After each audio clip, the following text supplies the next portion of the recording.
నమస్తే and welcome to crime watch. నేను రీనా. హైదరాబాద్ శివారు సూరారం పోలీస్ స్టేషన్ పరిధిలో ఓ దొంగ స్థానిక పోలీసులకు చుక్కలు చూపించాడు. కొన్ని గంటల పాటు టెన్షన్ పుట్టించాడు. పోలీసులు ఎంత ప్రయత్నించినా దొంగను పట్టుకోలేకపోయారు. ఇంతకీ సూరారంలో ఏం జరిగింది? దొంగను పట్టుకునేందుకు పోలీసులు చేసిన ప్రయత్నం ఎందుకు విఫలమైంది? Let's watch the story. Suraram police station పరిధిలో ఓ దొంగ హల్చల్ క్రియేట్ చేశాడు. డిసెంబర్ 15వ తేదీ సాయంత్రం ఓ ఇంట్లోకి చొరబడి దొంగతనం చేశాడు. అతను బయటకు వెళ్లేలోపు ఇంటి యజమాని వచ్చాడు. అక్కడి నుంచి తప్పించుకునే క్రమంలో కొంత దూరంలోని చెరువులోకి దూకాడు. ఈదుకుంటూ వెళ్లి చెరువు మధ్యలో ఉన్న బండరాయి పైన కూర్చున్నాడు. ఇక అక్కడే తిష్ట వేశాడు. అతని కోసం పోలీసులు రాత్రి వరకు వేచి చూస్తూనే ఉన్నారు. అతనిని చెరువు మధ్యలో నుంచి బయటకు రప్పించేందుకు ఎన్నో ప్రయత్నాలు చేశారు. అతనిని బయటకు రప్పించే ప్రయత్నాలు చేసి విఫలమయ్యారు. పోలీసులు ఎంత నచ్చ చెప్పినా బయటకు రాలేదు. చీకటి పడడంతో పోలీసులు దొంగను ఎలా పట్టుకోవాలా అని ఆలోచిస్తున్నారు. చెరువులోకి దూకిన దొంగ కళ్ల ముందే కనిపిస్తున్నప్పటికీ ఎలా పట్టుకోవాలో తెలియని పరిస్థితి నెలకొంది.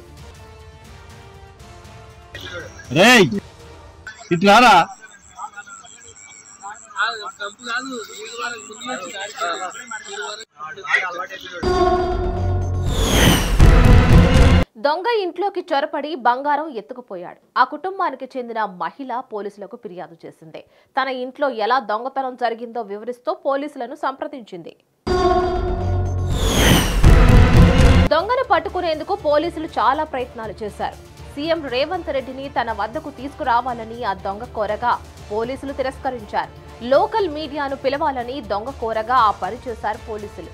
ప్రధాన న్యూస్ ఛానళ్లకు ఫోన్ చేసి ఘటనా స్థలానికి రప్పించారు. ఉన్న చోటు నుంచి కాలువ ఒడ్డుకు రావాలని పోలీసులు కోరారు. పోలీసులు ఎన్ని రకాలుగా ప్రయత్నం చేసినా దొంగ మాత్రం భీష్మించుకుని కూర్చున్నాడు. కొంతసేపటికి అక్కడి నుంచి మాయమయ్యాడు. ఆ ప్రాంతం అంతా డ్రైనేజ్ వాటర్ ఉండడం చేత పోలీసులకు దొంగ ఉన్న ప్రాంతానికి వెళ్లడానికి సాధ్యం కాలేదు. చీకటి పడడంతో తమ ప్రయత్నాలను విరమించుకున్నారు. ఇక ఈ విషయమై సూరారం పోలీస్ ఇన్స్పెక్టర్ వెంకటేశ్వరరావు స్పందించారు. దొంగ సరస్సులో పడిపోయి ఉండవచ్చునని, లేకపోతే ఈదుకుంటూ పోయి అటవీ ప్రాంతంలోకి ప్రవేశించవచ్చునని అనుమానం వ్యక్తం చేశారు. ఈ విషయాన్ని మీడియా పెద్దగా పట్టించుకోవద్దని ఆయన కోరారు. నిన్న చోరీ కేసులో నిందితుడైన దొంగకు చార్లెస్ శోభారాజ్ కి ఇచ్చినంత ప్రాధాన్యతను మీడియా ఎందుకు ఇస్తుందని ఇన్స్పెక్టర్ వెంకటేశ్వరరావు ప్రశ్నించారు. చెప్పండి. మా ఇంట్లో దొంగతనం జరిగిందన్న.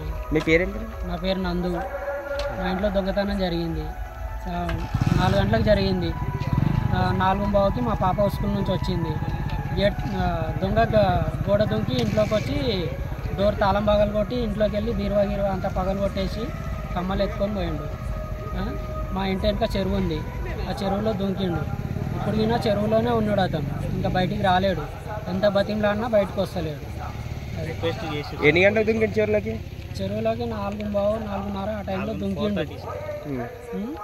మొత్తం చెరువు మొత్తం రౌండ్ కొడుతుండు కానీ బయటికి రమ్మని ఎంత బతిమలాడినా బయటకు వస్తలేడు. వస్తువులు ఏమేమి వస్తువులు అంటే కమ్మలు పోయినాయి అన్న. ఇంకేమన్నా ఎందుకంటే ఇంతవరకు నేను ఇంట్లోకి నా పోలేదు.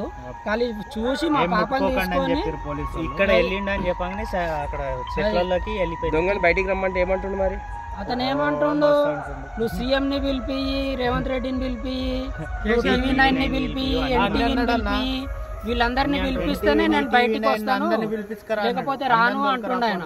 సరే బాబు, నేను అందరినీ పిలిపిస్తాను, నువ్వు ముందు బయటికి రా అంటే, నువ్వు పిలిపి వాళ్ళు నా కంటి చూపు కనిపిస్తేనే నేను అప్పుడు బయటకు వస్తాను అని అంటుండు, లేకపోతే రాను అంటుండు. అప్పుడు చీకటి అయిపోయింది. అటు నుంచి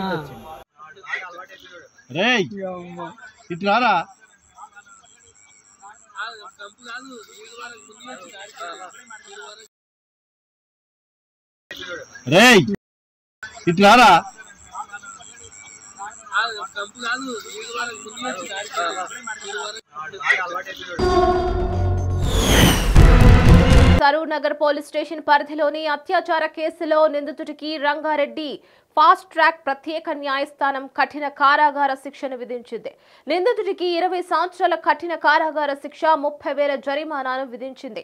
బాధితురాలికి 10 లక్షల నష్టపరిహారం చెల్లించాలని ఆదేశించింది. నిందితుడికి త్వరగా శిక్ష పడేలా ఆధారాలను సేకరించిన అధికారులను రాచకొండ సిపి సుధీర్ బాబు అభినందించారు. రంగారెడ్డి జిల్లా మహేశ్వరం మండలం కొంగర రావిర్యాల గ్రామానికి చెందిన పందుల నాగరాజు ఆటో డ్రైవర్. కర్మన్ ఘాట్ లో ఉండేవాడు. 9వ తరగతి బాలికను ప్రేమ పేరుతో వెంటపడ్డాడు. మాయ మాటలు చెప్పి 2019 మే నెలలో బాలికను ఇబ్రహీంపట్నం వైపు తీసుకువెళ్లి సాగర్ రహదారి పక్కన నిర్జన ప్రదేశంలో అఘాయిత్యానికి పాల్పడ్డాడు. బాలిక తల్లి ఫిర్యాదు మేరకు సరూర్ నగర్ పోలీసులు కేసు నమోదు చేశారు. పీసీ సెక్షన్ 376 పోక్స్ చట్టంలోని 3, 4 సెక్షన్ల కింద కేసు నమోదు చేశారు. రంగారెడ్డి జిల్లా ప్రత్యేక పోక్స్ కోర్టు న్యాయమూర్తి పద్మావతి డిసెంబర్ 14న తుది తీర్పు వెల్లడించారు. నిందితుడికి 20 సంవత్సరాల జైలు శిక్షతో పాటు 30,000 జరిమానా విధించారు.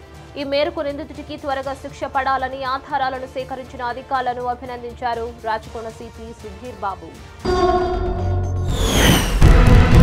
తెలుగు రాష్ట్రాల్లో గంజాయి రవాణా యథేచ్ఛగా కొనసాగుతోంది. పోలీసులకు చిక్కకుండా కోట్లాది రూపాయల గంజాయిని కేటుగాళ్లు తరలిస్తున్నారు.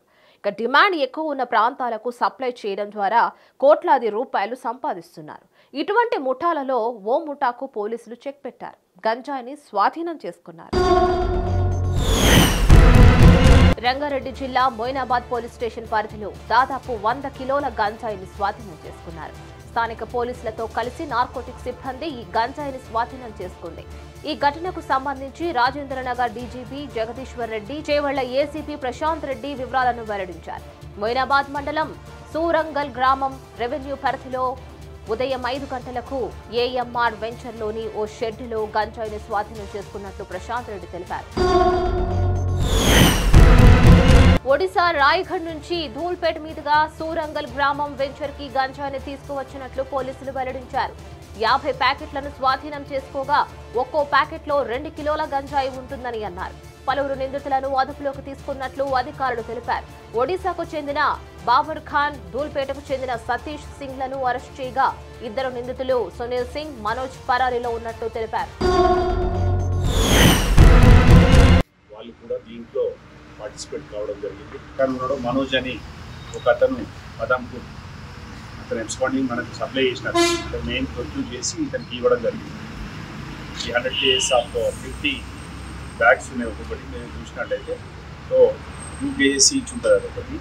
సో 100 కేజెస్ అనమాట టోటల్ వర్క్. సో మనకి ఇది NDPS యాక్ట్ కింద కేసు నమోదు చేసుకొని ఇప్పుడు మన కస్టడీలో 2 మాత్రమే ఉన్నారు, బాబర్ ఖాన్ అండ్ నితీష్ సింగ్. మిగిలిన వాళ్ళు మనకి ఎబ్స్కాండింగ్లో ఉన్నారు. వాళ్ళందరికీ కూడా డీటెయిల్స్ తీసుకొని దాదాపు ఇంకా 5 మంది మనకు మొత్తం వాళ్ళ భార్యలు లక్ష్మి అని, నందిని అని. సో వీళ్ళందరినీ కూడా కస్టడీ తీసుకున్న తర్వాత వీళ్ళకి మెయిన్ మనం ఎస్టాబ్లిష్ చేసుకోవాల్సింది ఎవరు యూజర్స్. సప్లై ఏమో సునీల్ సింగ్ తీసుకుపోతాడు. ఇది అతను రెగ్యులర్గా కాంటాక్ట్స్ ఏంటి, ఎవరొకరితో కాంటాక్ట్స్ ఉన్నాడు. సునీల్ సింగ్ దొరికిన తర్వాత మనకు ఫర్దర్గా డీటెయిల్స్ వస్తాయి, మళ్ళీ మీకు షేర్ చేసుకోవడం జరుగుతుంది.